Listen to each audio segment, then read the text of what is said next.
This week's episode of the multiple award-winning Here For It podcast is brought to you by Best Western.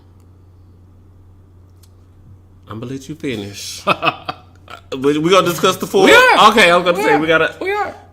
It's above me. We gotta. It's above me. I said I was sorry.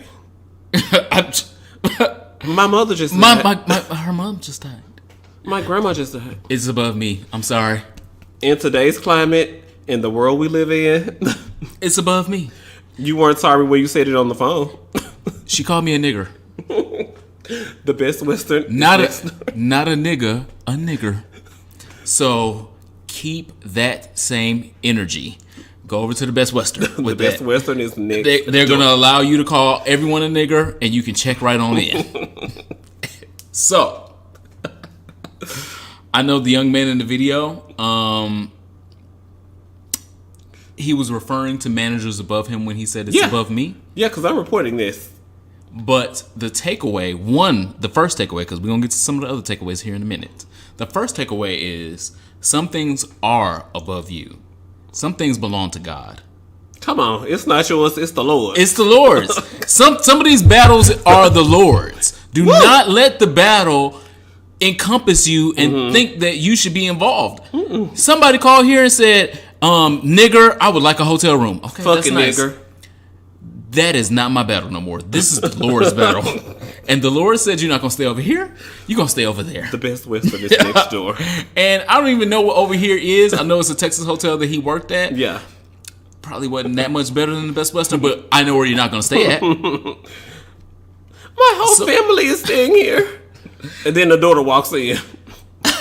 So from an HR perspective, I love this video so much because white people don't get that they don't get to weaponize their tears. Yeah, she immediately, I'm crying. I'm telling my daughter to cry. It's an emotional event for us today. It wasn't that motherfucking emotional when you call here with all the niggers and pejoratives that you want to call me. And I'm sorry hearing that. And I'm sorry having to hear it. Whatever he said, I lived. It's above me. I lived until the point of the internet finding out that he was transphobic. So, I'm going to stand for his anti-racism, but I'm going to drag his transphobia because we are one community and it is Pride Month. Happy Pride, everyone. Let me start with that. Happy Pride Month. We love you. But pride means we are proud of the whole community, not just the community that we are a part of. And so just because I'm a black gay man does not mean that I'm not proud of my trans brothers and sisters, or means that since I don't understand, quote unquote, my trans brothers or sisters means that I get to demean them on Twitter or Instagram or wherever the fuck I think I have a platform. That is absolutely wrong. And if he knows what's good for him, he will come out and say that he's evolved. He did. He made a lengthy Facebook post apologizing. Better. He said that he was having a quarrel with one of his close friends, and he took to the internet to air out his... Oh, you didn't see that part? No. I saw the screenshots of what he said. Yeah, you saw the shade, but he also apologized. And just from a media personality perspective, when it's time to apologize, it was good. And I was like... But not a Kevin Hart apology. Oh, no. I accepted it with his whole heart. Okay. I accepted it. Good. He was having a quarrel with one of his close friends who's trans. I'm like, okay, he has a close... the girls always got I have a black friend. He was going through something with a trans friend in his close circle, and he took to social media to blast all trans people instead of being specific about his situation with that specific person. We all do that. But that's still a learning moment in saying, girl, fuck Ronald Matters. I can say that directly and me. If you at me, that's your... and that is still my philosophy. If I'm at that girl, I'm going to at that girl. Yeah. That's still my philosophy.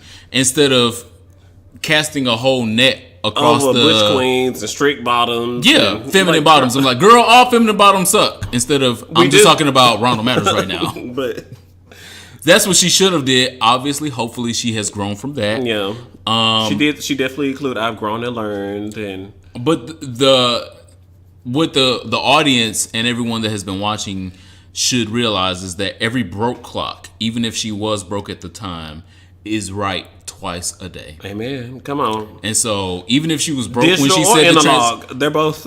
yeah, even if she was broke when she said these transphobic things, she was absolutely motherfucking right When she told that girl, it's above me now. it's above me.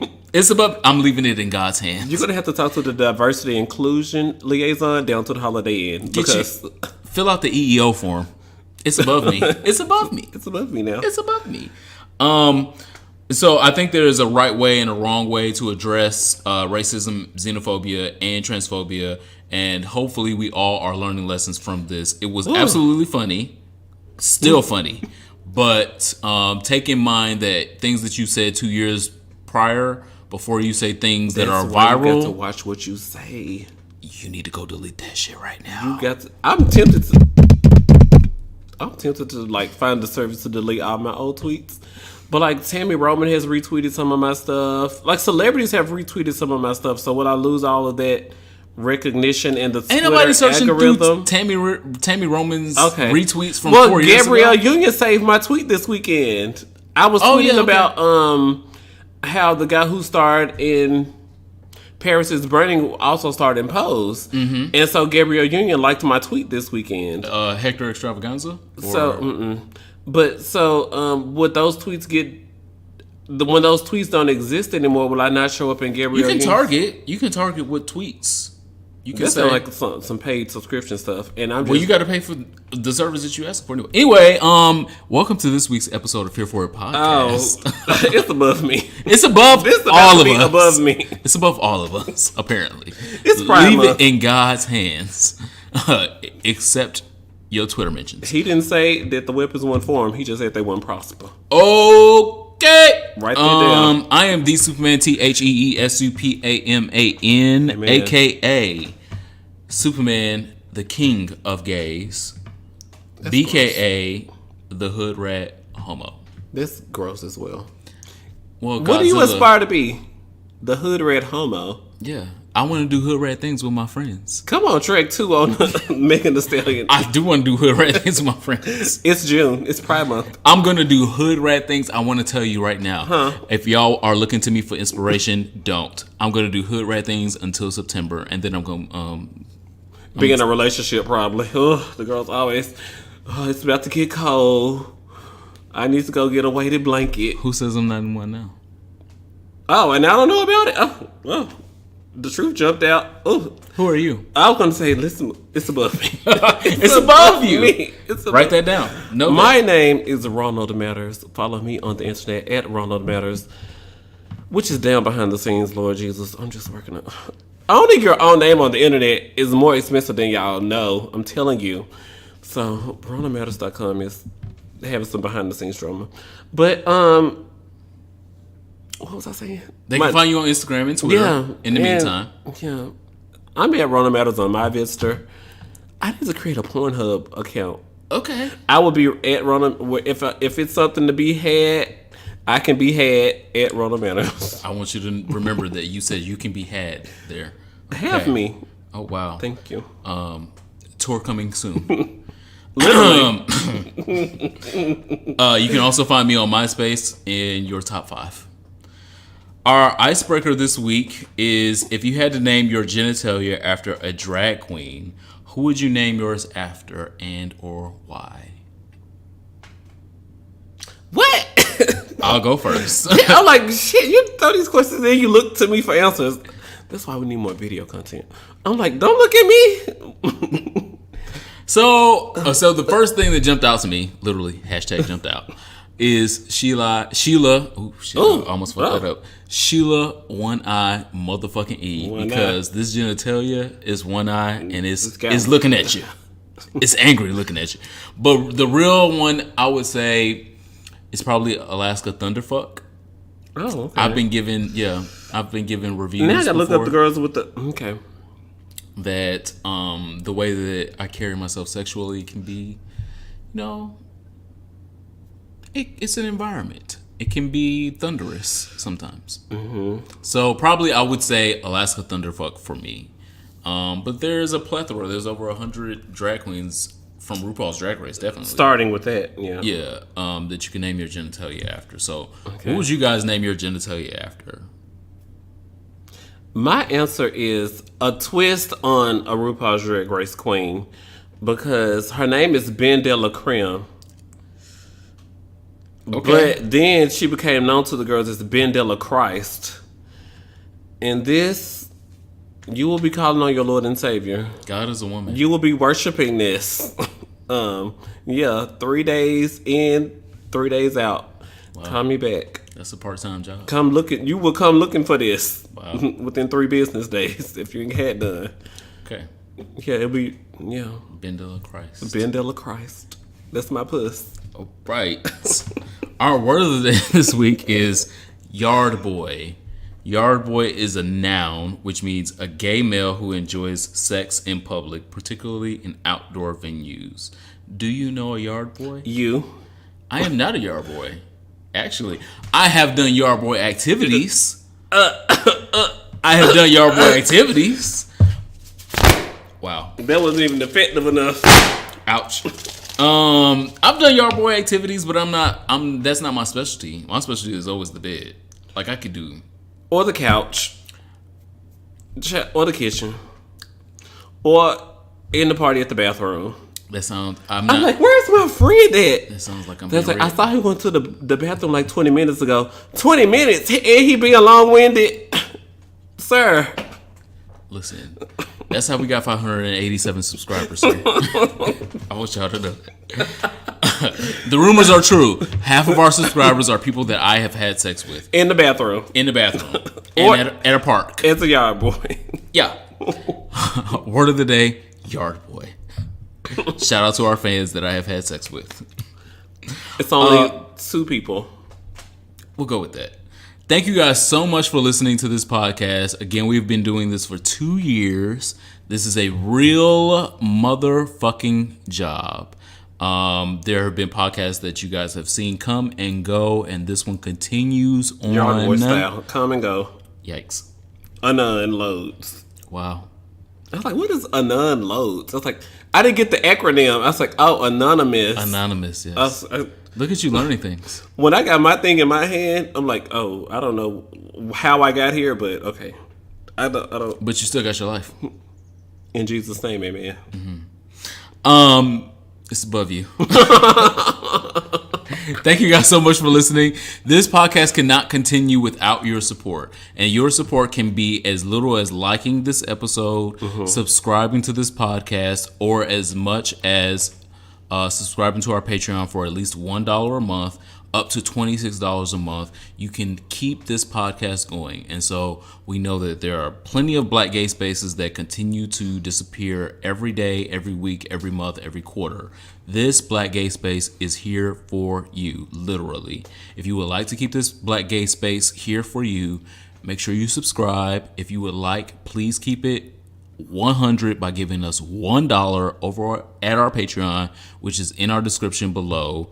And we will continue to bring you great content that you can gaily enjoy. Okay, so I have a question for you. Okay. When is the wedding? Michael B. Jordan has not replied to my last 5 text messages. And so when he replies, I'm going to send him another one probably next week. I'm enjoying the what is his name? Captain America. You know, they're putting America's the nails on him. Oh, yes. And then they're acrylic nails. Yeah. And then, like, they got one of Michael B. Jordan with, like, braids, but he clutching his pearls. He got his hand up to his chest area. He's like, ooh. The Hood Rats of the Avengers. Yes. Oh, they got a name. No, I just gave it that. Oh, I was going to say, because I've been getting my life from those memes. It's Hood Rat shit. And I'm like, I'm glad that they're including Michael B. because he died. Allegedly. But they say he's going to be in Black Panther 2. And I'm just like, well, girl, if he's supposed to die at the sunset, is Nala going to bring him back after Lion King? Maybe. Because Beyonce is out here doing overtime. If anyone can resurrect someone in this universe, it is Beyonce. Down to the Disney. Indeed. Our affirmation this week is, it's okay to come home from school with a C on your report card as long as it is surrounded by A's. And so I know that I come from a generation. I know that a lot of you guys come from a generation where you used to get your report cards in the mail, or it would be a taped envelope and you had to take it home and you had to reveal it to your parents, and you don't know what the fuck is on that. You might have an idea what's on your report card, sweetheart, but you ain't gonna never know until that envelope is open. Sweetheart. So no one expects perfection. Even when your parents got that report card back in the day, they were hoping for straight A's. They were praying to God for straight A's because they needed their baby to do great in school, to get into the next school, to get accepted to college, to get the fuck out of my house, to get the fuck out of our neighborhood, and to go on and be successful and do great things. Mm-hmm. And so that was the animus for a lot of us in getting A's, any A's at all, or straight A's. But remember that no one expects perfection. And you do not owe it to anyone to give perfection. I agree with that part. Okay. No one is Superman. No one is Superman. I agree with that part. Not even me. Oh.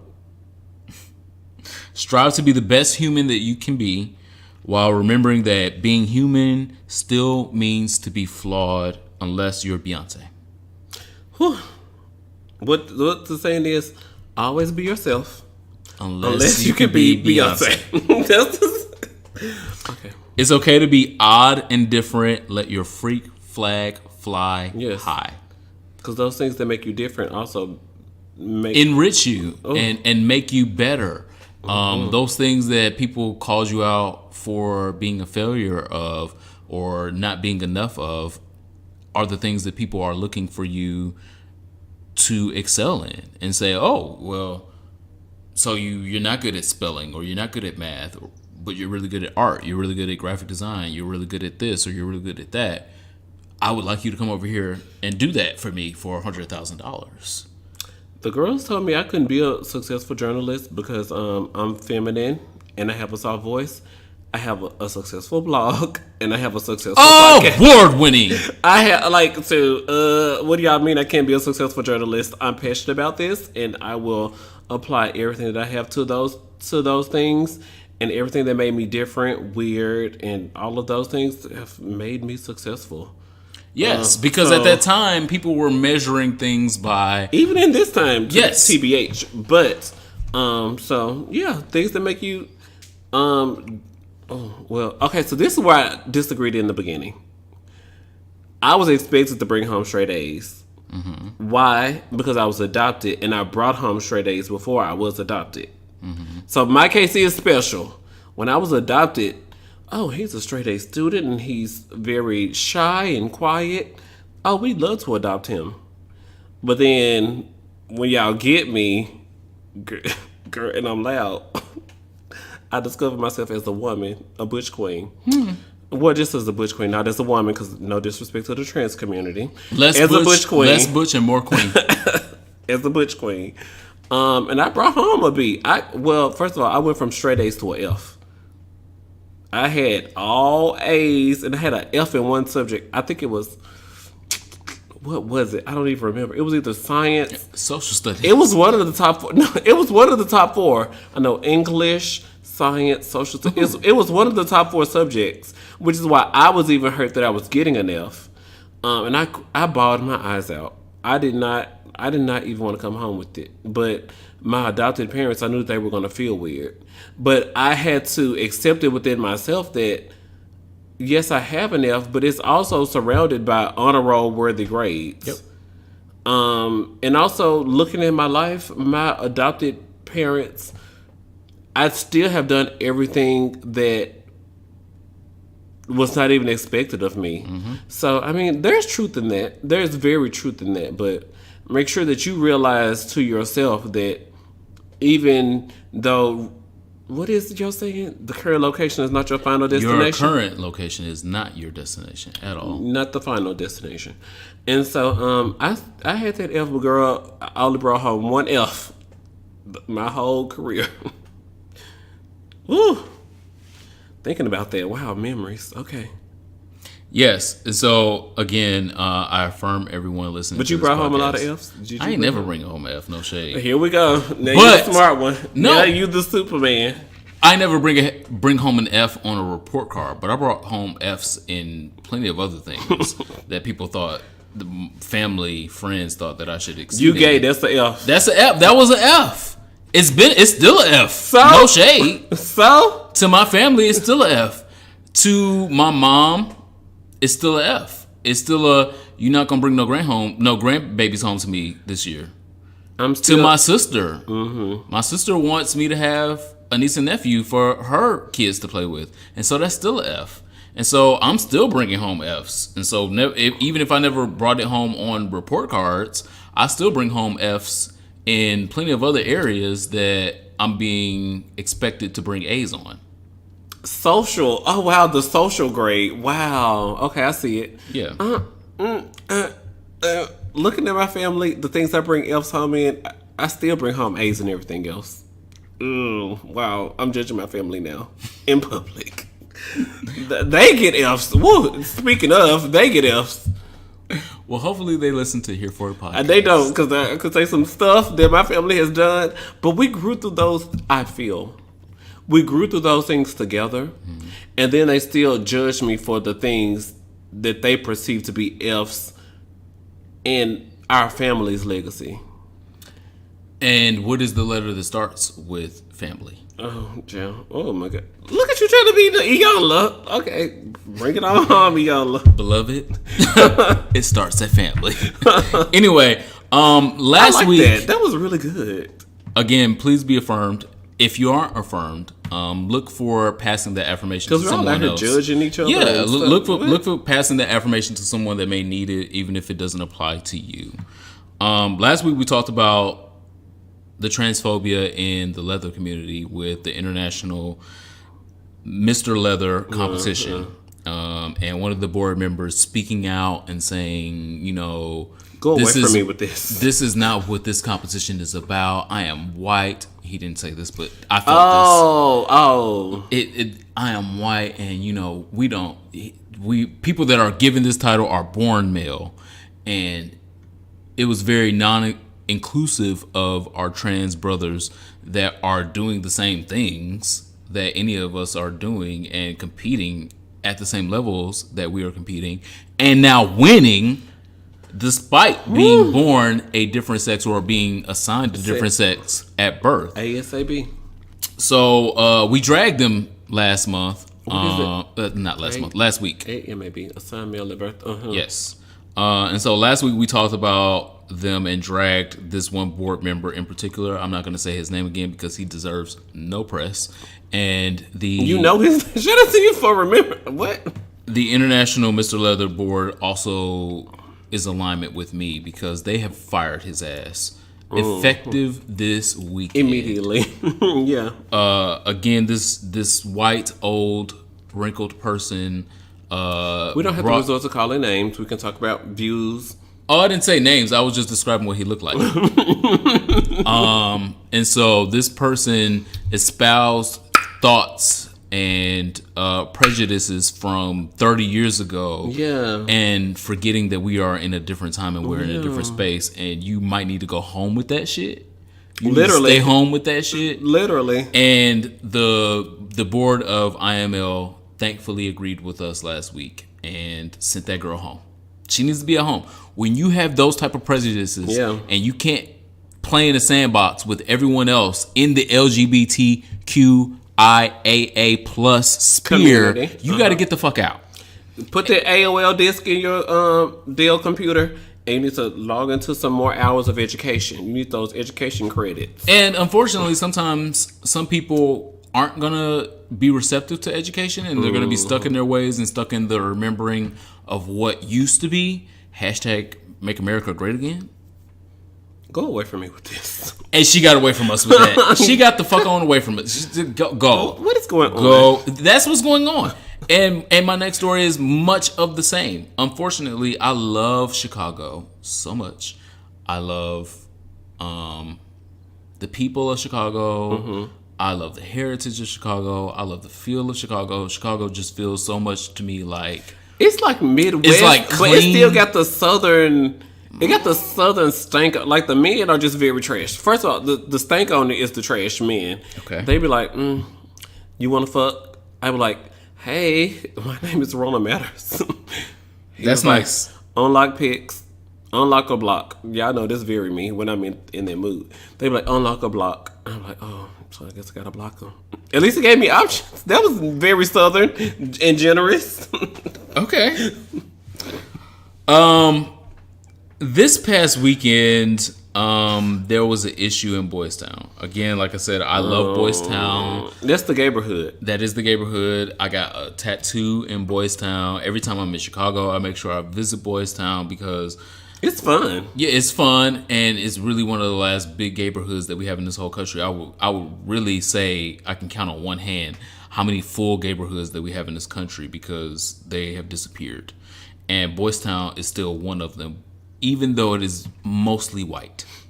I still semi-enjoy myself. We find in our Boystown. pockets. Not you triggered. I am because I like it so much, and I just didn't see this coming from them. But I would encourage the rest of us, even when we feel like these people, that's a different word as well. Even when we feel like people might be allies, you still have to keep your guard up, unfortunately. So there's a club in Boystown called Progress Bar. So I'm going there. Progress Bar is a prominent bar in Boystown, Chicago, that decided that they were going to ban rap music. It was very weird what they said in the email. Okay. I'm gonna unpack this as smoothly as I can, though it is trashy. DJs are no longer welcome to play rap songs at Boystown's Progress Bar, and the new policy is being called racist by critics. Progress Bar is on Halstead, one of the biggest streets in Boystown. Mm-hmm. The email quote says, "We are changing up our format. Our goal is to promote a positive, happy, energetic, upbeat, and most importantly, a fun vibe." Are we not always trying to do that? What about rap says that that's not it? I'm going to continue the quote. Think DJ AM for 2019, a super open format pop/dance focused atmosphere. We have implemented a no rap rule effective immediately, end quote. This email came directly out from the Progress Bar's management, not from someone that runs their social media account. Somebody who leaked it, allegedly. None of those things. And so that was met with a stiff and upright beat back of, girl, what the fuck y'all mean? In Chicago? It's Chicago. First off, so when Wendy Williams says "say it like you mean it" in New York, I still feel like some girls in New York are not real enough to say it like they mean it. They're tourists. But in Chicago, I really feel like they say it like they mean it. 2.7 million people as of 2017. Wow. And so when the black people and white people that like rap music in these bars and places and like the balance of these music, they started, saying things back and like, girl, what do you mean you're not gonna do rap music? You're only gonna do pop and dance. What? The recourse of everything was so loud and so vibrant and so right that literally within 48 hours, the owner, they stepping back. Yes, the owner retracted the statement, went directly onto social media from the account of Progress Bar and said, many are asking who wrote the email earlier this week and who was behind the previous decision. There is one simple answer: me. I made the decision. I wrote the email. It was a mistake and it should never have happened. I take full ownership of that. I am truly sorry for the harm that I've caused. As stated earlier today, there will be no ban on rap or any other genre. I know this will take much more than that to regain the trust of our diverse community. diverse community. I'll say that again. And am committed to work as hard as I can do to do just that. Signed, Justin Rome, the owner of Progress Bar. So I thought this story was extremely notable because, again, this ain't the first or the fifth. It's not, but it is the quickest. And so, like we noted with the best Western girl. Oh, it's above me now. It's above me. Things happen quicker in this time frame of social media that literally. You weren't sorry when you said it on the phone. Literally, I was writing the notes for this podcast, and was like, "Oh, I was so sure." I was like, "Oh, this is gonna be good. This is gonna kill him. Oh, I'm gonna get him." And then literally, I had finished in my notes app, and then saw things of what she had said about transphobic girls, and I was like, "Oh, girl, now I gotta rewrite all my shit." Not even an hour. And the same with this argument with Progress Bar in Boystown. Not even a whole weekend had passed before they had retracted the ban of rap music because of our social media push that, girl, what the fuck you mean you're not gonna do no rap music? Okay. We come over there for all of the music. Okay. It's Chicago. It ain't all white queens in Chicago. It ain't all Latino queens in Chicago. It ain't all black queens in Chicago. And Ariana Grande puts Nicki Minaj on the feature. So, girl, what do you want to close your bar, or do you want to entertain the people that come to your bar?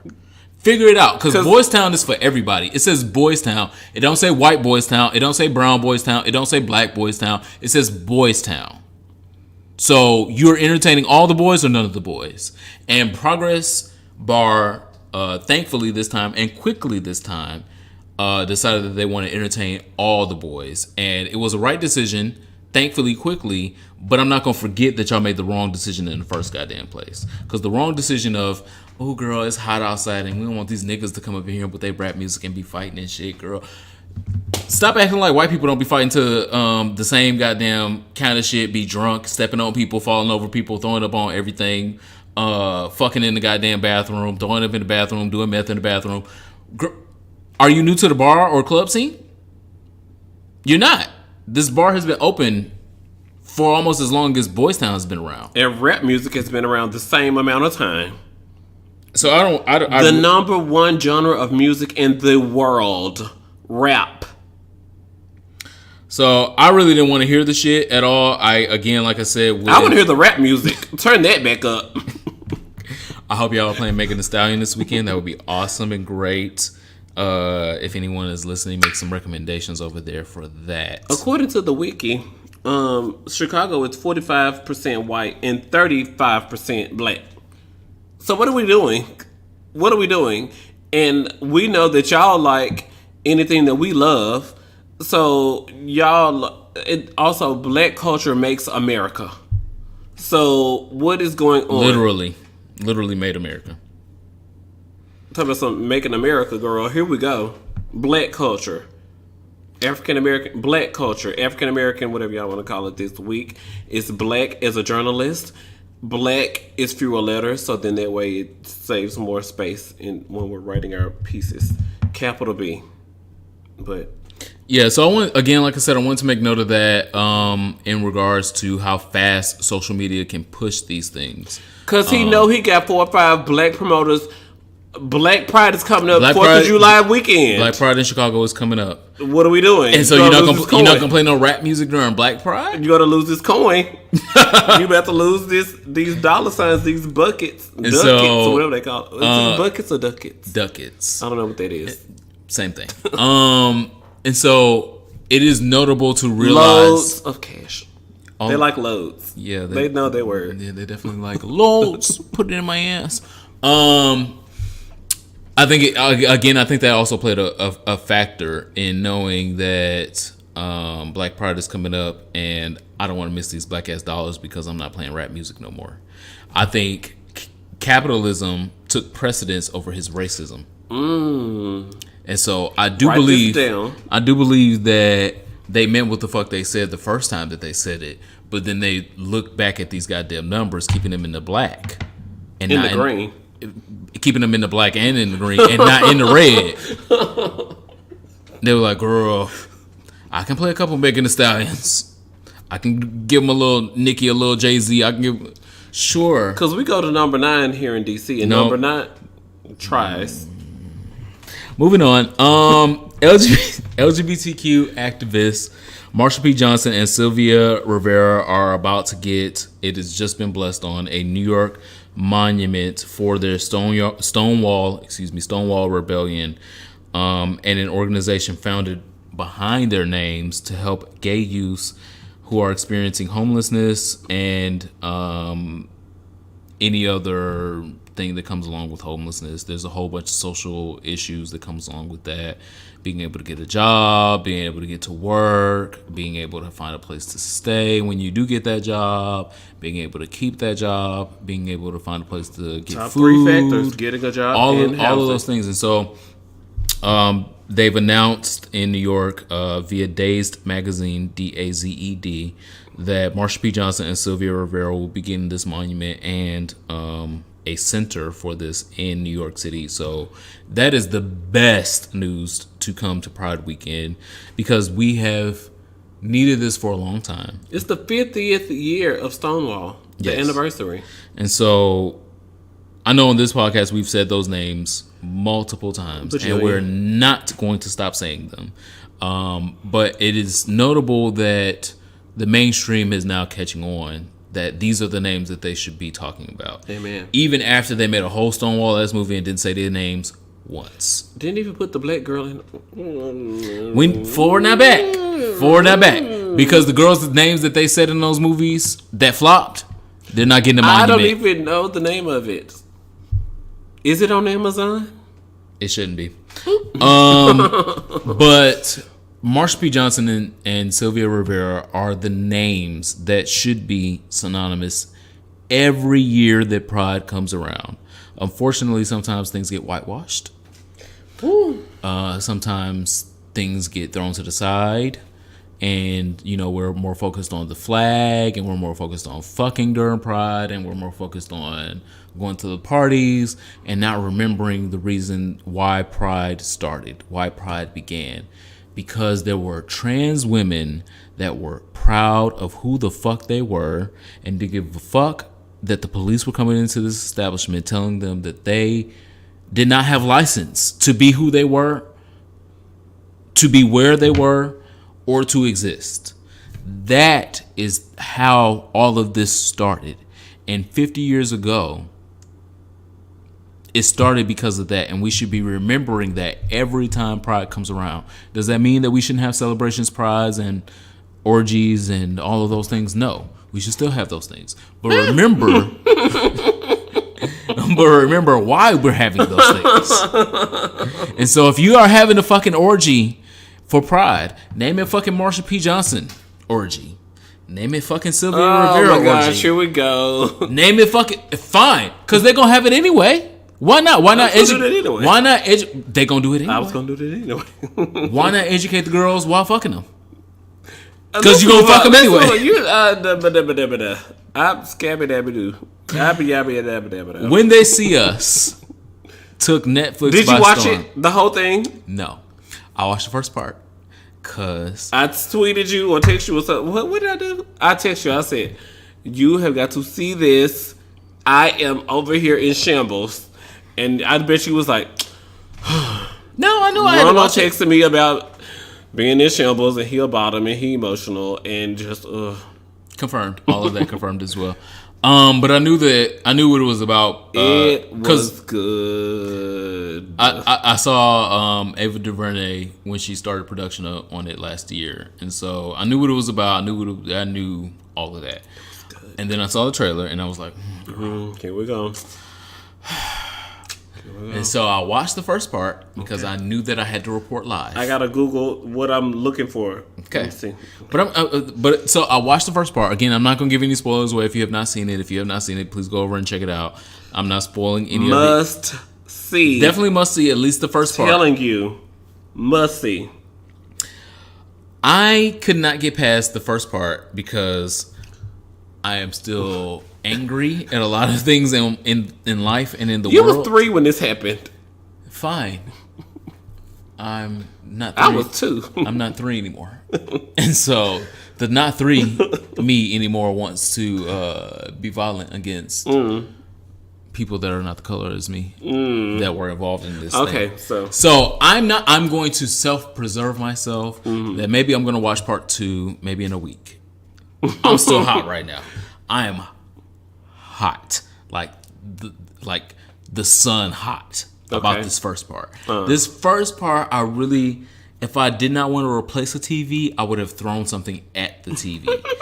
It was that fucking hot to me because the leaps and bounds that the white people in this show went to make a story about black people that didn't even involve black people and to convict black people when they had nothing to do with it was just so maddening that I knew that I could not watch the second part without destroying something. So I did not.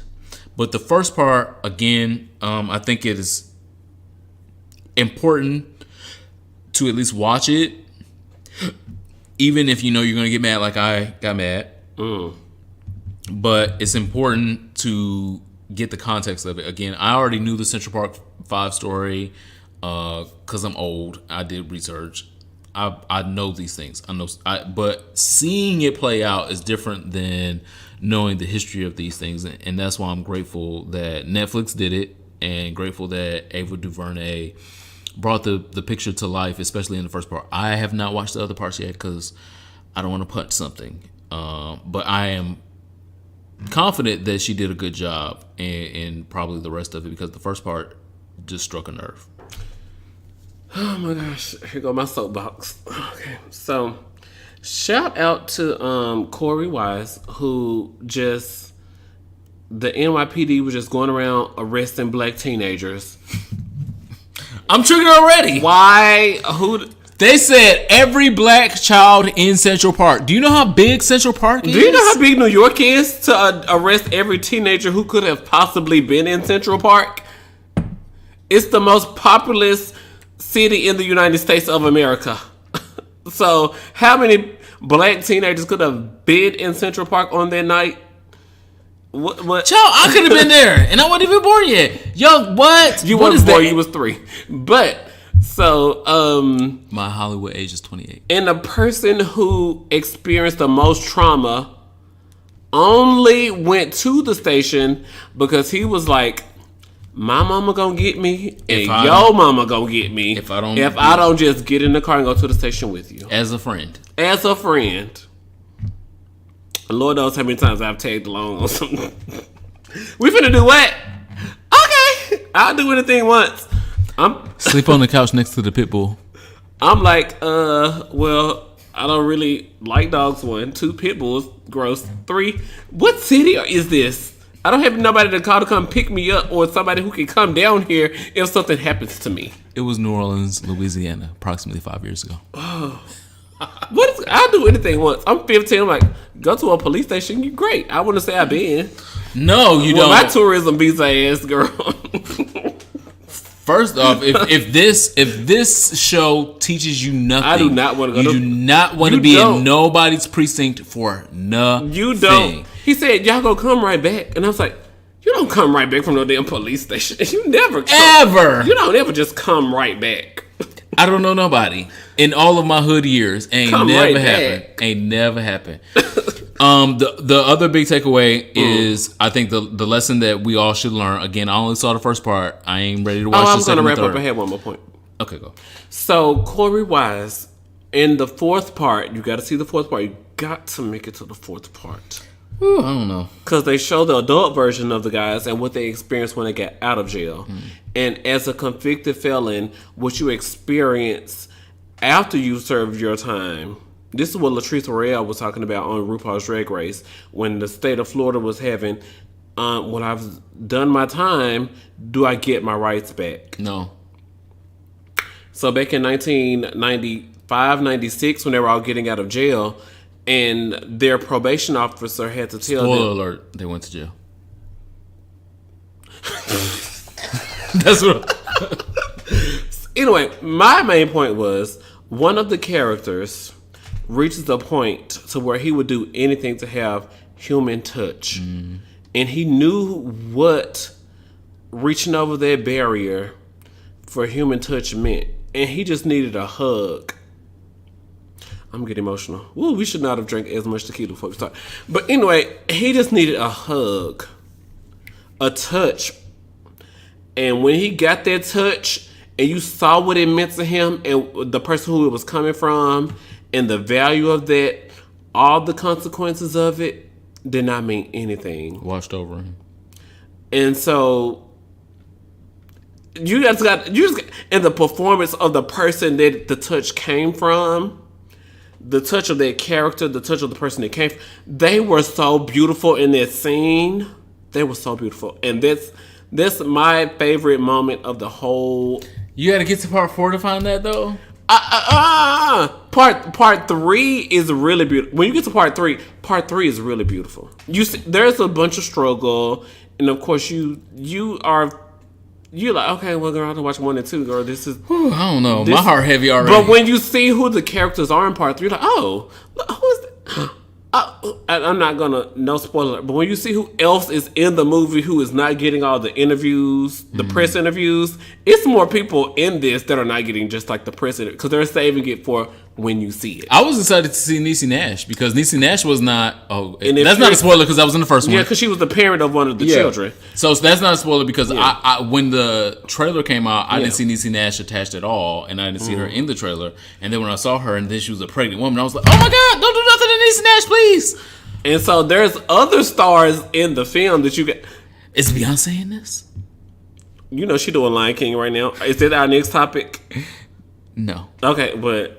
Oh my god. Again, I want to wrap it up and say the takeaway, the most important part when they see us is what I saw through the first part of it. I haven't watched the rest of it again, and there may be more things that I see when I watch the rest of it. But the first part that I saw was no one got read their Miranda rights until 50 minutes into the first part of it, and so. The Sunny Hostin in me was like, girl, what the fuck are y'all doing? Arresting these goddamn children? Ain't nobody read no Miranda rights. Ain't nobody been asked to get their goddamn call. And nobody got no motherfucking lawyer. And they get at the goddamn end of the first part. So, friends, freaks, and family out there, please make sure you ain't got to have no lawyer on retainer right now. But have a motherfucking lawyer's number saved in your phone. So if you get arrested, because the same shit that happened to them boys in the 80s happens to niggas like us in 2019, trust me, because I know. Have a lawyer's number saved in your phone, because someone that can be legally representative of you is highly important in those moments where you are in shock. You don't know why the fuck you here. You don't know how the fuck you here. You need someone that is from the outside in, hopefully with a legal degree, that can represent you and talk you through things before you start signing things, before you start admitting to things, before you start any of this before a judge. Get a lawyer in your phone. You don't have to have them niggas on retainer. If you got money like that, great, get them on retainer. But if you don't, at least have a number so that you can call them hoes, because that is more important than calling your mama, because your mama ain't got no legal degree. She can't get you out of shit. She can pray, and that's about it. But the show was great. The first part, again, like when I said, they see us. So from that, I will go right into trash. The trailer for The Real Black China came out. Let's skip that. I just want to call it the RBC. I was what like, that is? The Real Black China. Oh, RBC. I was like, this is so. This is what the Kardashians wanted, but they wasn't black enough to have. It is triggering as fuck, because I think I'm not a Black China fan at all. I know, especially after following up on When They See Us, the relationship between the mother and the child. Bad, very bad. And this has probably been a relationship for a long ass time, and it's probably only gotten to this plateau of where even China could even talk back, or even put her hand up, or have a defense against it, because China is in the power right now in a position of power. She's got the most money, the most popularity, the most celebrity, and all of those things. So I think it's going to be interesting to watch as a case study, not interesting to watch as something that's going to be entertainment. Because we will hopefully be able to unpack some things that happen in toxic black families, because this is obviously a toxic black family relationship. There's nothing normal about what's going on between Tokyo Tony and Black China. Nothing at all. But this is mean. It's not. The makeup ain't normal. Their communication ain't normal. Their interaction ain't normal. The body parts is bought. No shade. But nothing is normal about this interaction. But we can still make it a case study of how can we treat our daughters better in a black family. Find my girls. How can we treat our mothers better in a black family? And so, if anything, I think it can be a good positive case study of the microcosm of a black family, especially without a male involved. Because I don't know that Black China's dad is involved, or if she know who he is, or any of that. If she don't know, I don't know. Same. Really quick, make sure you guys are using our official hashtag on the internet. Hashtag here for it Hive. Yeah, so use our official hashtag here for it Hive. We've been responding to everyone that liking, commenting back to you guys. We love when you guys use our official hashtag here for it Hive. Yeah, and we reply and we get involved in the conversation when you do as well. So if you want the smoke, pull up. Last but not least, I know we have 23 Democratic presidential candidates in the race right now. But can we please get some Secret Service coverage for the only black woman running for president right now? There's only one black woman running for president right now. Her name is Kamala Harris. Again, if you are a fan of this podcast, you've been listening for months, you know that I stand firmly behind Kamala Harris. This weekend, there was an event at a Move On event. Again, Move On is one of the big voting blocks that cater to more of the millennials and more of the liberals and things like that. And so at this event, she was speaking, and an animal rights activist jumped on stage, stormed the stage, and got close enough to snatch the microphone out of Kamala Harris's hands. Kamala Harris. CTK. My emotions in that moment. First off, let's just, for 5 seconds, pretend that she's not going to be a presidential nominee. In my heart, she is. Where my friends at? In my heart, she is a presidential nominee. But even if she ain't, she is the senator of California. They ain't got but two of them hoes. And I mean hoes, not in a derogatory fashion. Yeah, love English. Two of those women. How about that?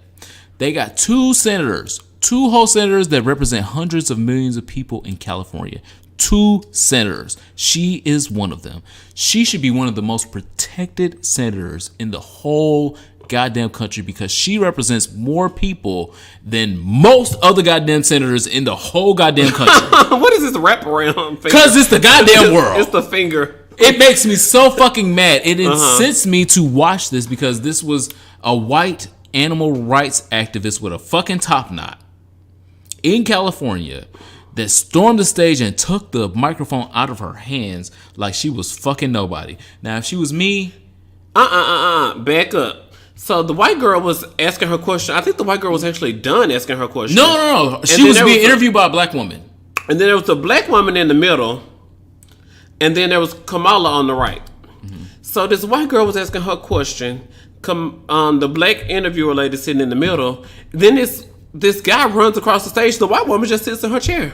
The black woman sees him coming across the stage. And she goes and, no. She puts her hand out like, no, bro, don't do this. And then the white woman is still sitting in her chair. And my thing is, where is Julius? Beyonce. I'm about to get there. I'm about to get there. But this black woman got her hand out. She's like, sir, you don't want to do this. She like, you're like, She's like, no. And then it was like seconds before any of the security officers. None of the security officers. Correction. It was seconds transpired before anybody else who was hired to do this even entered the screen capture. And I was just like, in the year of our Lord and Savior, Beyonce. The only people that jumped on stage was the black man that we saw in a blue suit, which was a fan of Kamala. He was not even a security person. He was a fan of Kamala. Kamala Harris's husband got on stage, and he was the one that ripped the mic and pushed the white man off the stage. Okay. So none of the people that we saw on stage, it was production assistants, maybe someone that was a producer, sure. Nobody that was on stage that we saw get this white top knot animal rights activist girl the fuck out of. I don't even know. None of them were security. I don't know what was going on. That is the point that I'm getting to. So I think that it's absolutely absurd in the times that we live in with all of these mass shootings that we can have presidential nominees get to the point of the status that Kamala Harris has gotten to without being covered by Secret Service at a minimum. At a maximum? Huh? If we can't get Secret Service security, I would like Nicki Minaj's security to be present for Kamala Harris, because if they can keep Cardi B off Nicki Minaj's ass, I know they can keep animal rights activists off of Kamala Harris's ass. And that's on period. What is Ra Ali doing right now? I know Ra Ali. She just had a miscarriage. The baby died when she delivered. That means she's gonna be real angry. She might black somebody else eye. That's not funny. I'm not saying it's funny. I don't have any jokes right now. I don't have any jokes. I'm not saying it's a joke, but it's an opportunity. We talked about SWOT analysis last week. You got to find opportunities in things. Okay, it's above me now. It's above you. Kamala Harris needs to be protected at all costs. At all costs. Do you hear me? At the end of the day, when you saw that girl come across the stage from the left, stage left, bitch, stage right is protected. Y'all got me and mine fucked up. What are y'all doing? I'm supposed to use my deep voice. Yeah, bro. Y'all got me fucked up, bro. I was like, was it the same voice? Was it? No. Okay. I tried. But yeah, when I see some shit going on stage left, y'all got stage right fucked up. They just really, he walked across the whole stage. It was his runway. To get to Kamala Harris. It was his runway. And I was just like, this nigga should not even had 1/3 of a segment of a runway. She don't have a license. What do you got going on? How does she have the range? Because my security guard should have walked up, crossed the goddamn camera view. I don't care if this fucking being recorded or live streamed. It's at the... He is on the stage and he does not belong up here. I'll walk behind Kamala just to be respectful. But shit, when I'm her security guard and her life is in my hands and she's got my check. I expect a nigga to get chin checked. You got this close to a presidential candidate, the possible next president of the United States. Somebody who deserves to be the next president. This means you need to automatically get chin checked. Do you not believe in the person that you're hired to protect? Because you should not have taken the job if you didn't believe in it. Anyway, hashtag. How many times are y'all gonna let the same girls tell y'all that they don't like you and they don't like your gay ass before you stop supporting them? I have dragged the Last City Girl as much as she can be dragged on this podcast. And at this point, I'm going to ignore it because y'all aren't going to ignore it. They keep tuning in. Press and play. I would love for us to be on a unified message and tell these people that think like her, act like her, say things like her, that this is not okay.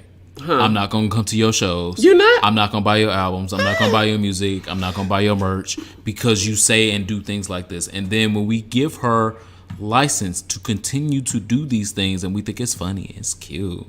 Oh my God, I can't believe she said that. We continue to let her... I cannot believe she said that. That's where I'm at. I can't believe she said that, and I can't believe that I saw so many gay black men okaying things that she said. If you don't know what I'm talking about, the Last City Girl is Young Miami, aka Carisha.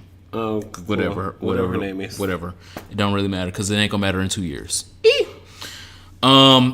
She was on Instagram Live this weekend, allegedly talking to fans. And one of her fans, a black gay man. One of her huge fans. He's done like videos like doing her verse on Instagram, and like he constantly shouts her out. Like he's a big boy down to the Butch Queen film, down to the big boy pride, but he's a huge, no pun intended, Carisha fan. Sure. So she was conversing with him on her live. She brought him in on her live. One of her biggest fans. One of her biggest fans. And so to repay his fandom with her kindness, LOL. She commented on the size of his body versus the size of his voice, in saying that, you know, she don't like when guys are that big but they voice this little. With her voice, with her hands. I can't believe we're giving this a platform. I'm giving the people that are giving her a platform an exit strategy. A rebuttal. Y'all need to get the fuck off. Get off the ramp right now. The elevator's not working, ma'am. It's a fire. You have to take the stairs. Get off now. Because if we have given her this much room and she still will say these type of things to gay fans, what else do you think we're going to get from her in a year if we continue to support her music? One, her music ain't that goddamn good. Let's be honest. And she don't write it. She confesses she don't write it. Let's be honest about that. It ain't that goddamn good where we just got to look over one thing here or there. It's not that goddamn good. Number two, she knows that there is this conversation about her being homophobic out there. And instead of course correcting her homophobic thoughts or her homophobic words, she doubles down on it, just like the president in the White House right now. I got a gay cousin. Bitch, 1 in 4 Americans have a gay relative. So you acknowledge that, but you don't course correct? So not only was her words this past weekend homophobic, because they absolutely fucking were, it was fat shaming, and I saw some of the gays thinking that it was funny, and y'all should not. It's not funny. It's ignorant. It's behind the times. It's late. It's tired. Let that shit go. It's above me now. It's above me now. I'm only giving it to God. That's the last, I promise, the last thing I'm going to say about a city girl on this podcast. Hashtag arrest Ed Buck. Arrest Ed Buck. Say it one more time for good luck. Hashtag arrest Ed Buck. Get her the fuck out of here. Why have we not arrested Ed Buck? There has been no major publication speaking about Ed Buck since except March. This one.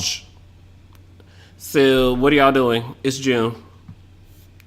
They've reported that he's back at it, but ain't nobody reported on nothing else. No updates on arrest Ed Buck. Hashtag arrest Ed Buck. RuPaul's Best Friend race concluded this past weekend. The children are about to try something scary and new. Justice for Brooklyn Heights. No. The one you said. All hell. Oh my God. All hell. Here we go. The black winner of season 11, Miss Evie Oddly. I have been campaigning for You be getting on my nerves. Months. You be getting on my nerves. That's fine. But now I'm right and I'm valid. And the winner, the rightful winner of season 11 is Miss Evie Oddly. I'm gonna refresh my lipstick. Fucking God. Hurry up. Thank God. I mean, there was 3 queens that we could pick from. We knew that Silky wasn't gonna be one because she eliminated herself when she decided she wanted to lip sync against Brooklyn. It was like, oh, I guess you don't want to be here long. You got something to do later. Cause what? So right when she did that, I was like, okay, the finale is already set up. Brooklyn is about to whoop Silky Ganache's ass. She going to the finale. Evie's gonna be at the finale. I was not sure exactly how Evie was gonna beat Aquaria, but she did. Aquaria. Oh, Aquaria. Aquaria. Okay. Aquaria. Okay. That sounds similar. She beat them both. Literally. Yeah. But I'm very satisfied with this ending. Again, I feel like I've been dragging Drag Race for the whole season, rightfully so. But it has come to a good conclusion. We've got a black winner of season 11. We do not have a blonde white woman again, after again. And I feel like Justice was due. Am I supposed to give colorful commentary? My co-host is racist. She wanted a white woman with blonde hair. I knew when... Okay, so they do the girls come out, and so. Then they go to commercial, and they come back. Then it said, welcome Akira Davenport for her little interview segment. I was like, Akira not gonna win. If you give your interview segment first, they don't want you. Who you bring here tonight? They'll pay for 2 flights and 2 hotels, but you ain't getting this crown. And Akira came out first. I was like, oh, Akira's not even a contender for them. I knew Akira was gonna be it. I was like, okay, but Superman said he wanted Evie to win.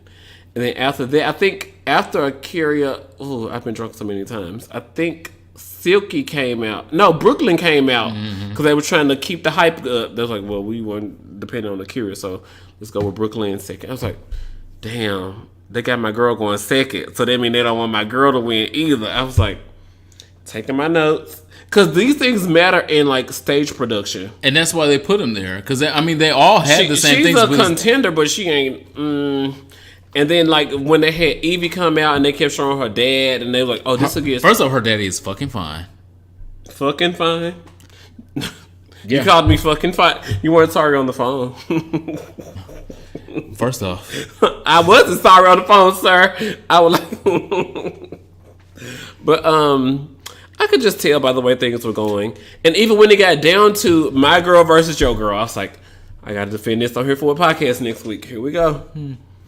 And then she was like, I would like to do a reveal of my heels into the ballet shoes. And I was like... Her points. I'm like... Seen it. And then she came out with her outfit that said, reveal, reveal, reveal. And then she turned around and said, here comes the reveal. I was like... This is not innovative. This is... Oh, wow, florals for spring. I was like... So when it came down to it, I do submit... Hashtag Come confess. on, submission. I'm very into the things. When it came down to it, Brooklyn gave dancer vibes and gave nothing groundbreaking. And Evie came out and said, the only reveal I have is I will turn around and there will be another face. Since y'all hoes called me two faces the whole time because I was smiling y'all face, but now I would turn around and read y'all. But the gag is, I read all you hoes to your faces. When they would say it was time for a D, what do you call it? A decontam or something. De-escalate. Untuck. After the sesh, I read all you hoes to your face. Yeah. So I lived. Yeah. I think it was funny when she's our queen. She is our queen. It's and not she's Daenerys. The so. Well, Daenerys is dead. Because Sansa was supposed to be my queen, but well, I'm not good at picking queens, so. The queen of not picking queens. Well, also, in the end, the girl owned 6 lands and not 7, because Sansa still... We still got a queen of the north. Either way it goes. I still got one. Just not that queen, because that queen can go back to Canada. She was not the queen of the north. She was not the queen She was there on a work visa, so how does that work? She gotta go back. You're not working in America no more, man. Where are you going? You gotta go back to Windsor. You gotta go back to Toronto, girl. Good luck. And may the odds ever be in your favor. Justice was served. Thank you there. And that concludes our RuPaul's Drag Race review for the year until they announce All Stars. I'm loading social studies. Are we ready for social studies? Absolutely. Okay. Social studies. I think I'm just emotional because I know I have so much love to give to somebody. I don't want to be like YouTubers who cry and you think it's fake. God. I just know I have... Sorry, y'all. I just know I have so much love to give. And for somebody to not see that... He's crying. I'm sorry. Just for somebody to not see that, that just hurts. It hurts. Okay, so social studies this week. YouTuber, he's been on Wild 'N Out with Nick Cannon on MTV2. Goddamn Zoe. He was on one of those mukbang videos. You know, it's popular now to go like spend $300 in crab legs. And then you go sit in front of the camera and just talk for 30 minutes. And what do you talk about? So I guess maybe this like his 10th. I don't know. I don't watch mukbang videos because I don't want to watch somebody eat. But because I'd be just like, bitch, that piece right there look good. Sop it up with some juice. Dip it in the he did dip it in the ranch. Okay, turn the whole video off. I'm not gonna be able to focus. But apparently, goddamn Zoe was talking about his own personal love life, and so these Superman sent me that video this weekend, and I was like, well, I hope he found what he's looking for. Yes, you said that. And but secretly, I Google searched trauma, why I push people away. So that's what this week's social studies segment is, because I had to combat my own issues. So I was like, I'm sure you sent it to me for that purpose. Why would I do that? Bitch. And it turns out that I am suffering from PTSD from either physical or psychological abuse. I was like, okay, wow, I got it. I'm reading the articles. I'm looking for credited sources. And Andrea Matthews, who's a certified counseling supervisor, she was on Psychology Today saying that oftentimes emotional abusers don't know they're being abusive. Mm-hmm. And then so, I'm like, okay, well, I can settle in that. I'm trying to settle in something. I'm trying to compromise. I'm trying to, giving my abuser a leeway of some kind. I was like, okay, well, let me go to another accredited source. 3 sources? That's how you cite in journalism. You gotta make sure the girls TMZ y'all this source me on. Anyway, Dr. Shannon Thomas disagreed. In an interview with Business Insider, she said, abusive people don't prey on the weak. They like a challenge. So they often go for people who they know are smart, confident, and strong, largely because it makes them feel superior. That was the synopsis of what she was saying. But later in a quote, Dr. Thomas said, they have a huge sense of entitlement. So this sense is picking somebody who's strong, who they can try to deconstruct. It gives them power, not because they feel insecure, but because they like to feel superior to people. It feeds what they already believe about themselves. And then so I was thinking about it, and I was like, really, this sounds like the crash course to being friends with me, because I have strong opinions, I'm loud about them, and you cannot be my friend if you are not loud in your opinions and strong. So when y'all come to me and talk, Eddie Superman had it wrong on the podcast last week, and he never does. You do have it wrong sometimes. He does. And he you know what?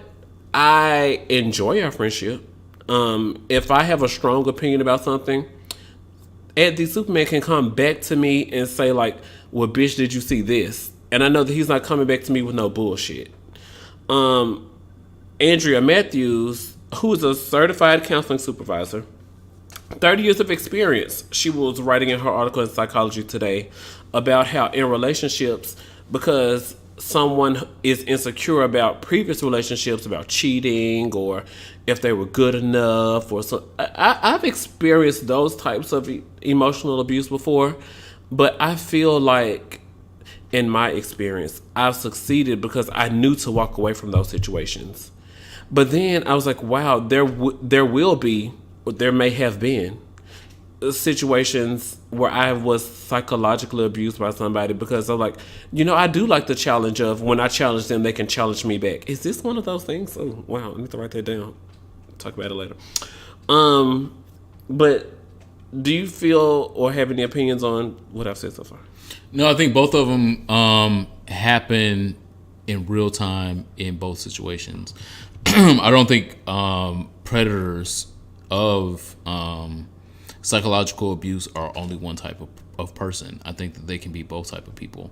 They can be people that are... That was confused. That's what was confusing to me. That's what I'm saying. How can one doctor say this and then the other doctor say something because else? Science and definitely psychology is a study and not a fact. It's a practice. They're still figuring shit out. Practice in medicine. Literally, the World Health Organization this past week just just declassified trans people as not a mental health disorder, and I think we talked about it. They did the gay people like 1973. No, we talked about the APA, American Association of Psychiatrists. Oh, but the World Health Organization had trans people identified as a disorder, a mental health disorder. Is there a check? Because I could be trans right now. Oh, it's not no check no more. Okay.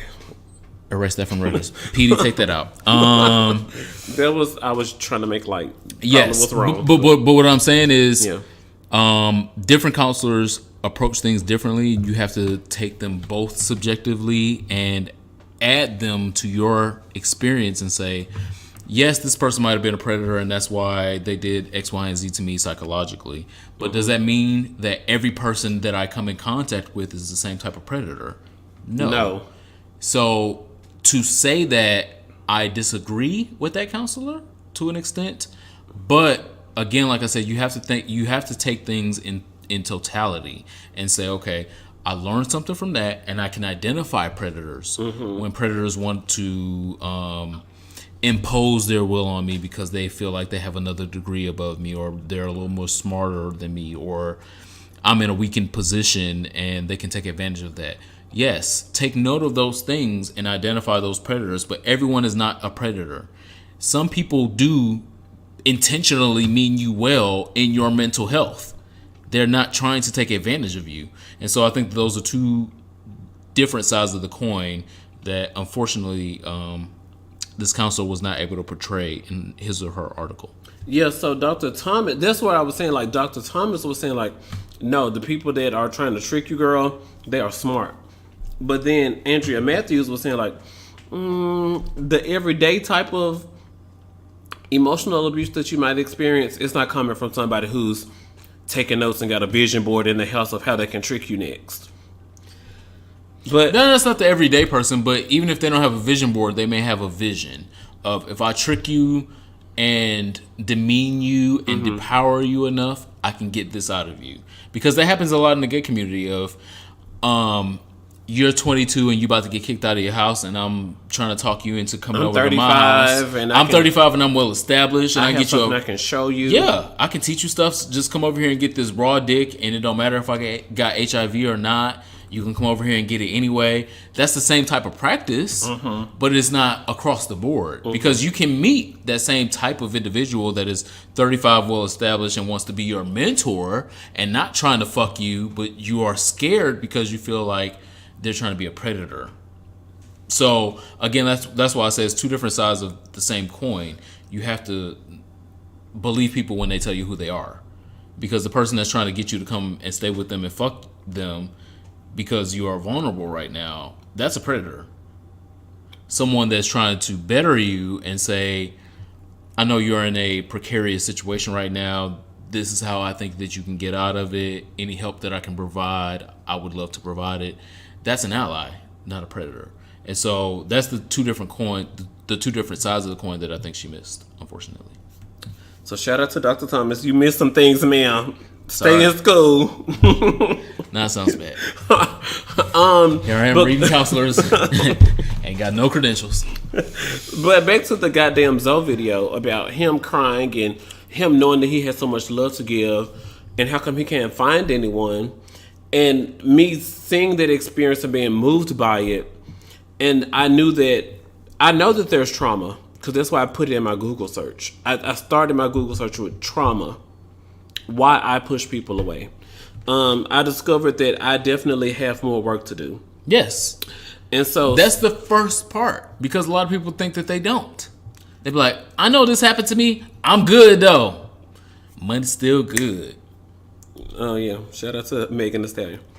And Money Good, now available on Fever, on Spotify, and wherever you get your music. But psychotherapist Allison Abrams says, like any other behavioral change, if you are aware of your tendencies and you are willing to put in the effort to change them, you are more likely to have healthier relationships. Yes. So shout out to Allison Abrams, because I was like, okay, girl, I'm triggered. And that effort, what is that effort? If that effort is just, I'm going to send 30 emails, that's not no effort. 30 emails to who? Whoever you're trying to get in contact with. That's not no effort.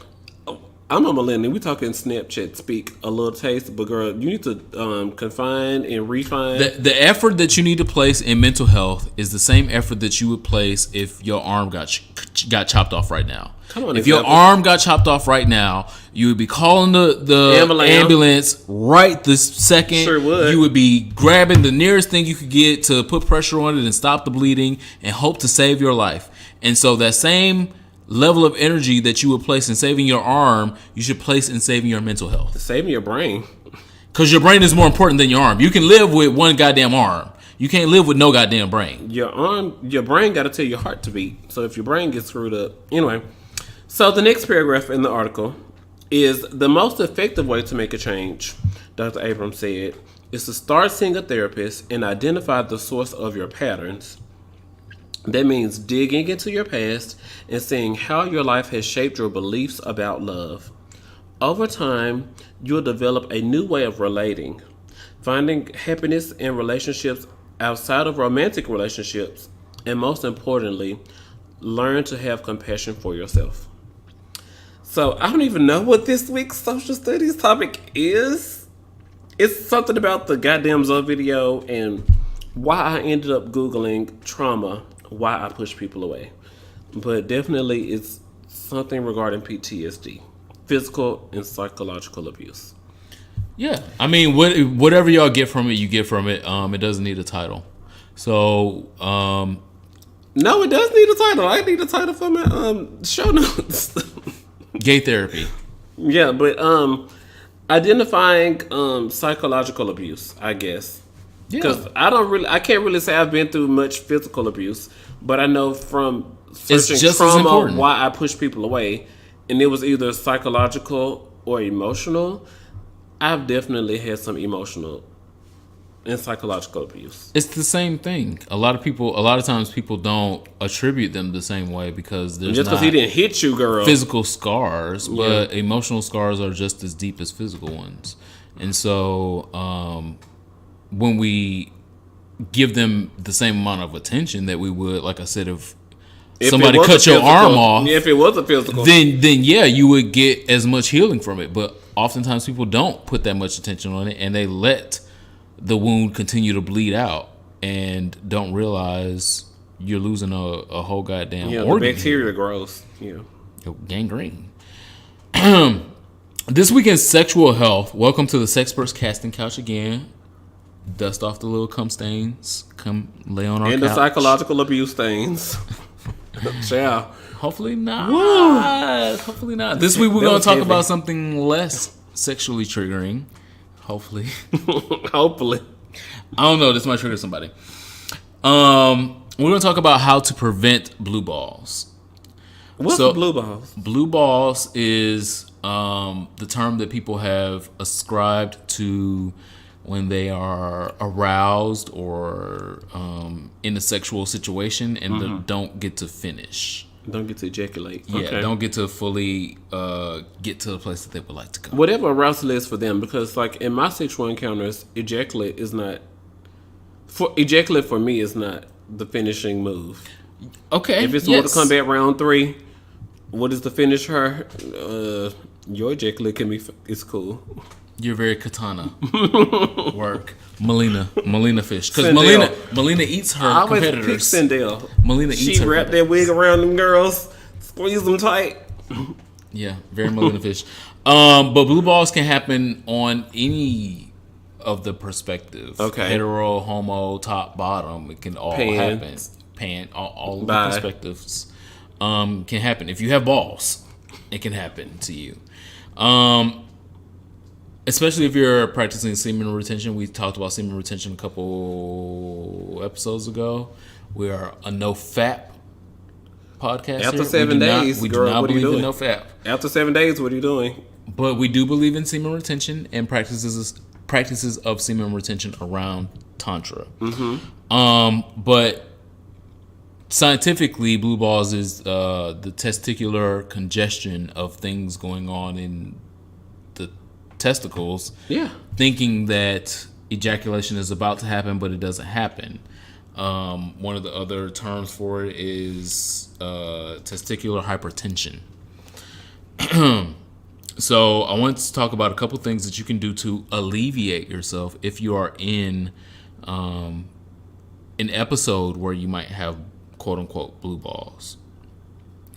One of the first things to do, easiest things to do, obviously, is stretching. So if you are into yoga, you can start doing some yoga, lower body stretches that will alleviate and move some of the blood from that area that has been so engorged with blood because you've been so aroused thinking you're about to have an ejaculation, and you're not about to have no ejaculation. You want to move the blood out of that area and into the rest of the body.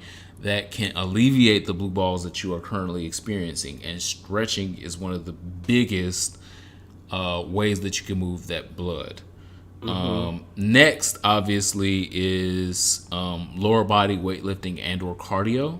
Oh. So I got a lot of blood, a lot of fluids accumulated in my penis and accumulated in my balls, thinking we about to have some babies out here. Put it in your calves. Wow. It's lower body. Yes, that's what I'm saying. Is Build move calves. that energy somewhere else, because right now the energy is extremely focused in this one area, thinking that something's major about to happen and nothing's major about to happen. Especially if you are currently abstinent, or you're currently practicing semen retention, or you're currently doing sexual reprogramming, which we'll talk about on future episodes. But all those things can pile up and can cause what you would feel like is blue balls. But you can alleviate those things. Go to the gym, start doing some squats, lift some things while you're doing the squats. Alleviate the blood and the energy from those areas by doing something else that is not sexual. Again, jacking off, easy. Going to go fuck somebody else, easy. Having an orgasm, those things are easy. That's for the 21, 22-year-old girls that don't know no better. Level up. Level up. Do something different. Level up. That song is trash, though. Kegels and tantric breathing are the next level if you're going to level up in that way. So we've talked about how to do Kegels, doing the PC muscle movements and flexing the PC muscles. Also doing the PC muscle. PC muscle. The perineum. Okay. Area muscle. So doing Kegels with that muscle area can also alleviate some of the pressure that is in the scrotum and in the balls, because you are moving other muscles in that area and pushing the blood flow the other energy, places. yes, the spirit. Especially with tantric breathing. Tantric breathing can get you extremely deep, low in breathing, which can move things up high. The spirit of homosexuality. Said Kim Burrell. See, this is why Kim Burrell out here. That's why she big chested right now. Homosexuality. Anyway, squeezing that PC muscle, doing Kegels and tantric breathing is extremely important. Again, as another tool to get rid of blue balls. Wait it out. Huh? How? Woo! Wait it out. Huh? Is another tried and go true to the meeting. tactic. I gotta go to Blue lunch balls, break, down to the cafeteria. Blue balls, quote unquote, typically last at the most 2 days. If it has lasted longer than 2 days, if you're at day 3, then at that point you need to seek a medical professional. That means you love him. No, that means you need to seek a medical professional. If it's at day 3 and you're experiencing the same amount of discomfort and or pain, then you need to seek a medical professional, because it might be testicular torsion. It might be something other than blue balls, because blue balls is not going to last that long. The blood flow, the semen is going to absorb itself back into the body after 2 days. And so if you're experiencing it more than 2 days, then it's no longer blue balls, it's something else. Last but not least is the old adage, which is true, the cold compress. So I know a lot of people's parents and maybe older brothers or older sisters talked about taking a cold shower. That can have some redemptive qualities, but a cold compress to your stomach first, and or your direct genitals for 30 seconds can also be helpful because you are constricting the blood vessels that are dilated that allow you to have these blue balls or the pain that is going on. So in constricting the areas, these erections, they won't go down. Well, it won't go down. Yeah, put something, a cold compress. So like the old thing is go to the break room and get a bag of ice. A bag of ice, a bag of peas out your freezer. Put it on your stomach. Okay. Just lay it on your stomach across your belly button. Wait 45 seconds. And now the same blood vessels, the same arteries that are feeding that area of blood are now constricting. Okay. Because it's cold. And they're constricting. They're like, ooh, the girl. body's like reaction. Yes. They got to focus this energy somewhere else. Somewhere else. And it's not to your dick and it's not to your balls now. Okay. I'm saying for all the tops out there. It's not for just tops because bottoms experience the same thing because oftentimes they don't experience direct orgasms from penetration. And if you've been penetrated 7 times and you ain't experienced no orgasm yet, you might experience blue balls because you waiting on that one dick that's gonna make you do the things that you would like to do, or make yourself do the things that you would like to do. So it's not just top specific, it's not homo specific, it's not hetero specific. It's just a sexual health tip. Pass along to your friends and make sure that you share this podcast with them so they can hear it directly from the dick's mouth. What's the song for your soul? The song for my soul is an old cut. It ain't that goddamn old. I graduated high school a year before this cut. So maybe it is a little old. I don't say anything Sierra did. I was still in school when Sierra. First off, I don't know if a Sierra song is ever going to be a song for my soul. And that is definitely a song for your soul worthy. No. You can find me in the club sipping on some bub. Daddy, I got what you need. Use a sexy little thug. Don't you want to be your girl? I ain't looking for no love, so come give me a hug, sexy little thug. My nails, my hair, my diamond rings. She went through it. Shining with all my fancy things. My crib, my car, my clothes, my jewels. Why you mad? 'Cause I came up and I ain't changed? I'm that girl. Wearing Chanel pearls, chandeliers in my ears from Bailey Banks and Biddle. Y'all feeling my style. Y'all feeling my flow. Hair chic, smell sweet, Coco de la Flor. I'm the lady sipping Baileys while I strut like a model. If the ladies want to hate me, I just send them a bottle. That's where I had to stop right there. If the girls want to hate me, I got money. I'm sipping Baileys, but I mean, like, I could send a bottle. I could send them a bottle. It's nothing. What were they doing? Literally, they were doing that blue stuff, hypnotic. Yeah, it was hypnotic at the time before then that got canceled. Dancing dirty while I'm flirting because he checking up on me. My nails, my hair, my diamond rings shining with all my fancy things. My crib, my car, my clothes, my jewels. Why you mad? Because I came up and I ain't changed. Ooh. At that time, she hadn't. At all. Sexy Little Thug was a remix that Beyonce dropped for the In the Club song that was hot at the time. And 50 Cent wanted to keep that quiet because, girl, yeah, this started getting some traction, and y'all start talking about my song, Power, and y'all start talking about the remix. I stand. I loved it back then. I still love it now. It still is a mood. It still is a, oh, you thought that you did something nice with that song because it went #1? Cool, I'm going to do a remix to that #1. I've been going #1, so what's another one?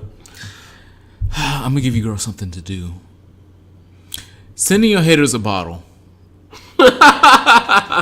I'm prophesizing over my life.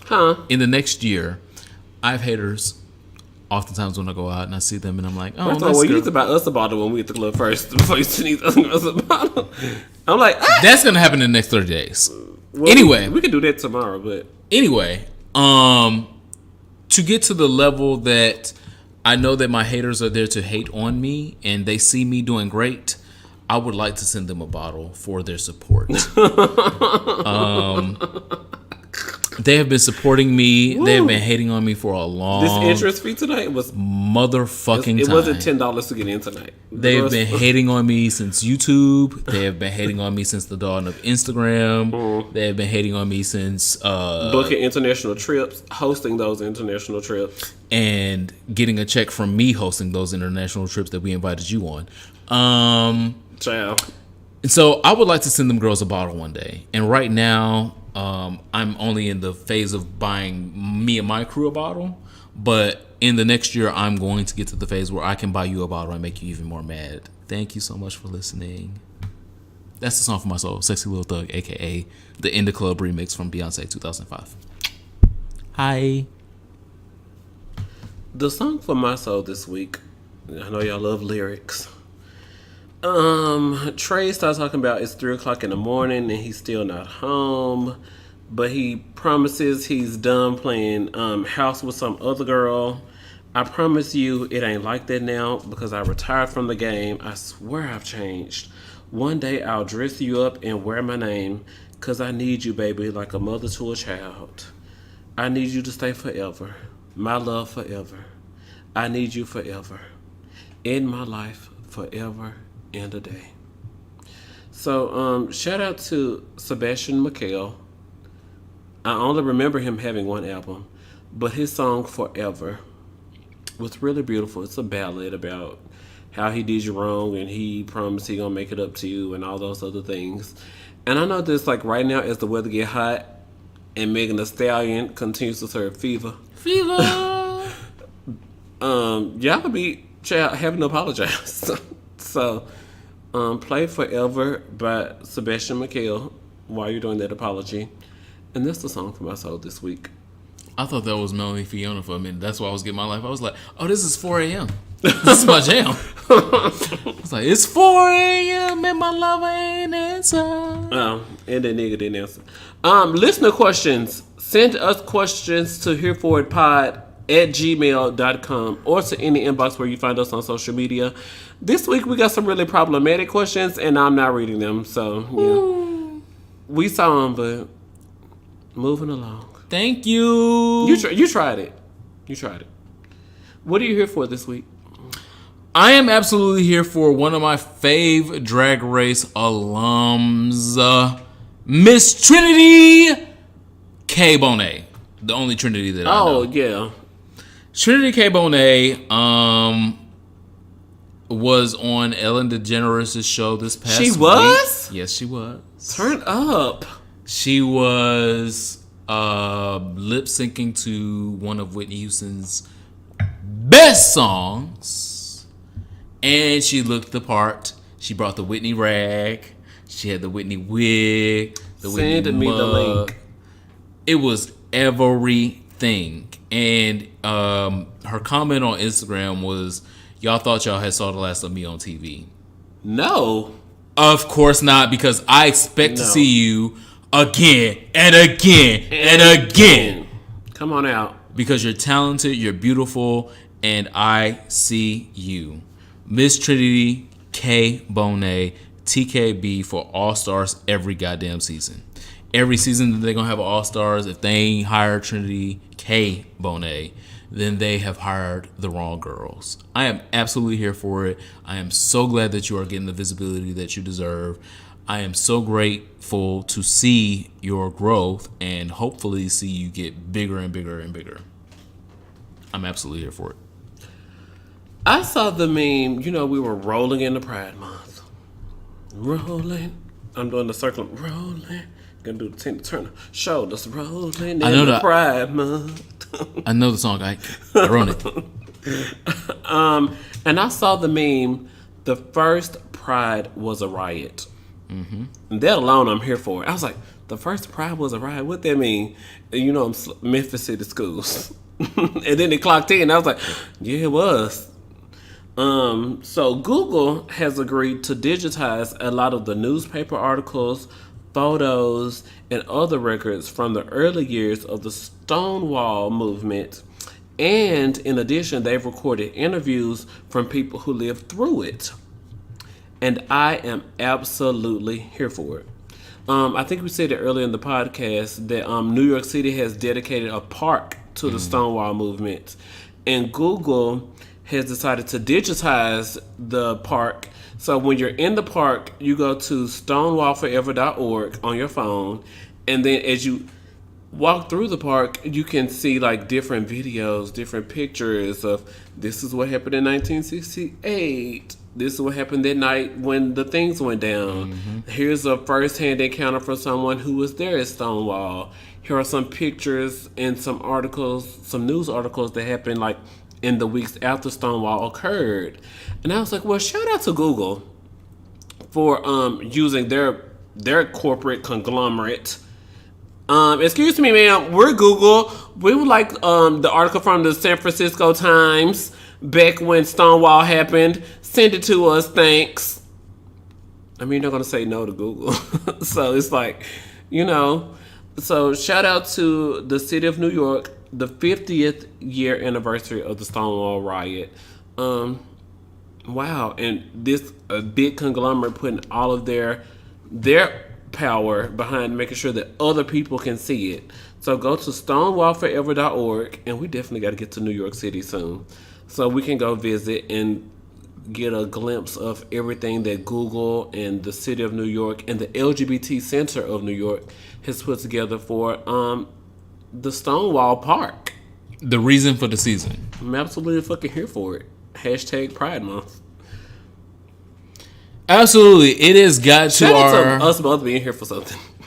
Your Lord. Because we either be... We're not going to be here for something next week. Child. Tune in. Evil laugh. It has gotten to our favorite part of the episode. It is our last call. I'm going to do my last call first. And if you have a shot available to you, please take a shot with us. It is... I want to have a business conversation with Tequila Tuesdays. Yeah. Well, Wednesdays, because...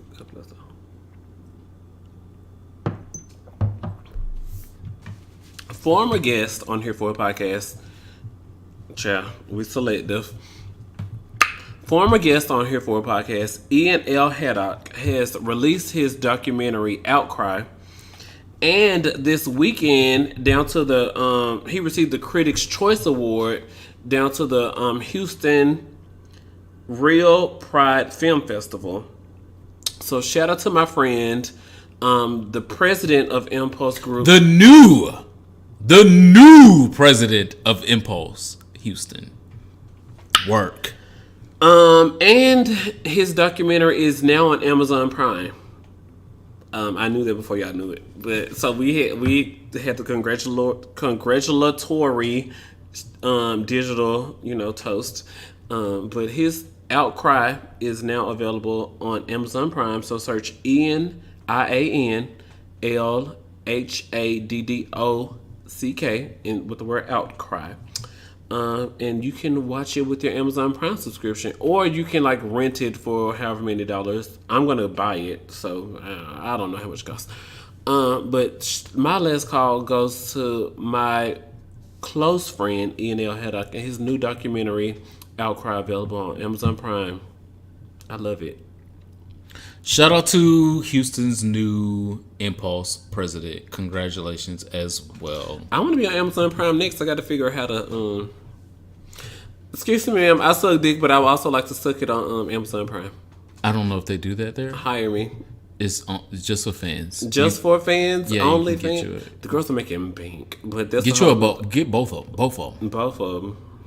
My last call this week is to Moonlight, which I have talked about at least probably twice this last month because it's come out officially now on Netflix. Mm-hmm. I know that I talked about it when it was announced. I know that I talked about it when it was dated. And now I'm going to talk about it again. Because I just rewatched it on Netflix this weekend, and I got my whole life rewatching it. It was just like when I watched it in the movie theater the first time. I got the same feelings. The cinematography, on point. I cannot express how great this movie is. And even if you aren't black, even if you aren't gay, even if you don't care about the diaspora, even if you don't give a fuck about Miami or Liberty City, this movie is beautiful and breathtaking. And just rewatching it again, I knew exactly why it won the Best Picture award, and the other girls did Oscar. not. It was the best picture of the year that it came out. It is probably one of the best pictures that we have to date of an out black gay story. Mm-hmm. We don't have many.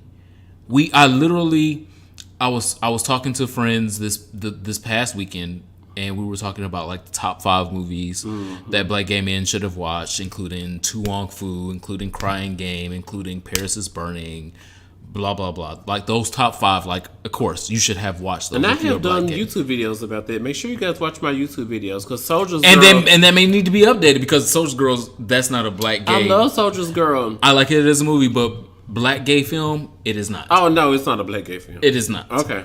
And so maybe that needs to be may need to be updated. The truth jumped out. And so in my top 5, Moonlight is in my top 2, and it's not number 2 because it is just that fucking good. And it is on Netflix right now. And I know most of you probably have seen it once. Go see it again. It is on Netflix, and I know you hoes got somebody's password, and you can watch it right this fucking minute. Watch it again. Y'all will watch all these Tyler Perry bullshits about. Tweet your current vision of what Moonlight was when you saw it originally. Yeah. And what you feel about it now. Watch it again. And it's my last call. And even if there is a depreciation, tweet that because that criticism of it only furthers black gay content and black gay media. Yes, we need these streams. We need those things. And so when Bird Box came out, think about when Bird Box came out a few months ago. Just think about it. It's no comparison. But Bird Box right now is the most streamed show that Netflix has had in 2019. Uh-huh. Whatever you think about the movie, whatever you think about the story, or whatever you think about the ending, that is the most. Trevante Rhodes was in it from Moonlight. Okay. Co-star. Okay. Literally. Okay. So link that to watching Moonlight. Because if you watch Bird Box 3 times, go watch fucking Moonlight 3 times. And if you're not going to watch it 3 times yourself in front of the goddamn show, do the justice of a black gay film and go fucking press play. You ain't got to watch the shit. Press play. Get it another motherfucking stream. These shows need streams because these streams mean dollars. These dollars means views. These views means executives want to continue to invest in our stories and make more of them possible. What was the last black gay movie we saw since Moonlight? Moonlight. That was it. We ain't seen one since. And it's been Disney Atlanta on YouTube. Girl, you didn't watch Chasing Atlanta. Y'all still want to try me. There's been an Avengers movie 2 times. There's been an Avengers movie 2 times since Moonlight has come out. Aladdin came out. We like Octavia Spencer. Please go watch Moonlight again. Please, please, please. It is my last call this week. Thank you guys so much for listening to Here For It Podcast. Follow the show on the internet at Here For It Pod wherever you have social media. Of course, check out hereforitpod.com. Go to hereforitshop.com. We have new merch coming soon. And other things coming soon. We gotta have a conversation after the podcast is done. And I think I'm gonna top next week. Woo! So tune in for Write that. That down. He's susceptible, and I don't know if I'm a psychological abuser in that. Well, you're about to abuse something. Shout out to me and my power. It's not a physical abuse; it's a psychological abuse. Because, sir, I can't. You want me to pound you, sir? Oh my gosh, I can't do it. I can slow stroke you. Follow me on the internet at Ronald Matters, and of course, RonaldMatters.com. Follow me anywhere you can follow any nigga on. I am the Superman, TheeSupaman. I am still in your MySpace top 5. The revolution will still be televised, and please take your Truvada. Bye. Bye.